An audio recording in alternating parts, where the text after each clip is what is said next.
সিঙ্গাপুরে কাজের জন্য এসেছিলাম। কাজ শেষ করে 2-3 দিন সময় পেয়েছি, পুরো সিঙ্গাপুর ঘুরে দেখেছি। ছোট্ট একটা দেশ, ঘুরতে খুব বেশি বেগ পেতে হয়নি।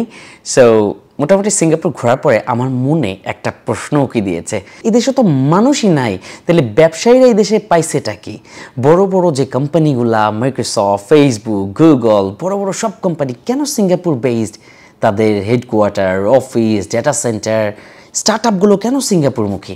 সিঙ্গাপুরে বলার মতো কিছুই নাই। কিছু বড় বড় ল্যান্ডমার্ক, সাজানো গুছানো সুন্দর বাগানের মতো পরিবেশ, এই হচ্ছে ব্যাপার। তাদের না আছে মানব সম্পদ, না আছে খনিজ সম্পদ, না আছে নেচার, তেমন বলার মতো কিছুই নাই। সত্যি কথা, যা কিছু জিনিস আপনারা দেখেন সিঙ্গাপুরের সবই আর্টিফিশিয়াল, তাও কয়েকটা জিনিস, মানে ওরকমভাবে বলার কিছু নাই। তো সিঙ্গাপুর আমি ঘুরে দেখে আমার কাছে মনে হয়েছে যে এই দেশে তো মানুষই নাই, তাহলে ব্যবসায়ীরা এই দেশে পাইছেটা কি? সিঙ্গাপুরের যে পলিসি সেইটা আসলে স্টার্টআপ ফ্রেন্ডলি পলিসি, সেইটা আসলে ইনভেস্টমেন্ট ফ্রেন্ডলি পলিসি। সিঙ্গাপুরে একটা কোম্পানি যদি স্টাবলিশ হয়, তাহলে সিঙ্গাপুর বেসড ওই কোম্পানিটা সারা বিশ্বে ছড়াই যাইতে অনেক সুবিধা হয়। মানে সিঙ্গাপুর থেকে ইন্টারন্যাশনাল মুভমেন্ট করতে অনেক বেশি ইজি। তারা পলিসি এবং তাদের ট্রান্সপারেন্সির কারণে এই সুবিধাটা হয়। একই সাথে বিদেশি ফরেন ইনভেস্টমেন্টগুলো, ভিসি ফান্ডগুলো সিঙ্গাপুরে ইনভেস্ট করতে খুব বেশি স্বাচ্ছন্দ্য বোধ করে। ধরেন বাংলাদেশে একটা বিদেশি ইনভেস্টর যদি ইনভেস্ট করে, সে হয়তো ভয় পাবে যে তার টাকা তো 2 দিন পরে মেরে দিব, কারণ আমাদের তো ট্রান্সপারেন্সি নাই, আমাদের দেশে দুর্নীতি, আমাদের ফাইন পলিসিতে প্রবলেম আছে। কিন্তু সিঙ্গাপুর এই জিনিসগুলোকে এমনভাবে ওভারকাম করছে যে এই মাত্র 734 বর্গ কিলোমিটারের একটা দেশটা একটা আইডল হয়ে গেছে। বড় বড় কোম্পানিগুলোর একটা অফিস সিঙ্গাপুরে থাকাই লাগে, হেডকোয়ার্টারগুলো সিঙ্গাপুরে হওয়াই লাগে, এবং এখান থেকে তারা বিজনেসের যে রাজ করে এই এশিয়া সাবকন্টিনেন্টে এবং পুরা বিশ্বে। তো আমার কাছে যেটা মনে হয়েছে যে সিঙ্গাপুর যদি আজকে এই পর্যায়ে আসতে পারে, এত ছোট একটা দেশ, এত কম মানুষ নিয়ে সিঙ্গাপুর যদি পারে, আমরা বাংলাদেশ কেন পারবো না? বাংলাদেশে ফরেন পলিসিতে পরিবর্তন দরকার, বাংলাদেশের ট্রান্সপারেন্সি দরকার, বাংলাদেশের দুর্নীতি কমানো দরকার, বাংলাদেশে ইনভেস্টমেন্ট ফ্রেন্ডলি পরিবেশ দরকার।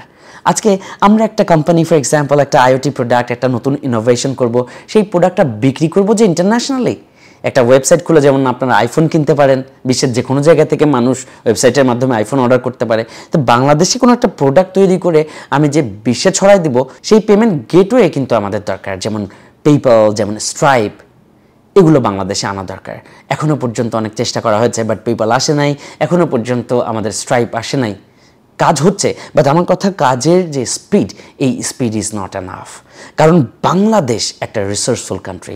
বাংলাদেশে হাজার হাজার লাখ লাখ তরুণ, এই মানব সম্পদ এত গুরুত্বপূর্ণ যেটা আপনি কল্পনা করতে পারবেন না। আপনি সিঙ্গাপুরে আসেন, আপনি নিউ ইয়র্ক যান, আপনি দেখেন সেখানে কাজের কোনো লোক খুঁজে পাওয়া যায় না, আপনি কাজ করানোর জন্য কোনো লোক পাবেন না।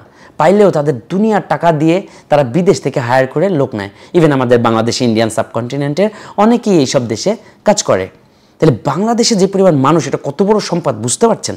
যদি বাংলাদেশে কোম্পানি গড়ে তোলা যায়, বাংলাদেশে যদি ফর এক্সাম্পল এই ধরনের সম্ভাবনাময় খাত গড়ে তোলা যায়, বাংলাদেশ থেকে প্রোডাক্ট, বিভিন্ন সেবা, এগুলো সারা বিশ্বে ছড়াই দিয়ে সারা বিশ্বে ব্যবসার রাজত্ব কায়েম করা সম্ভব।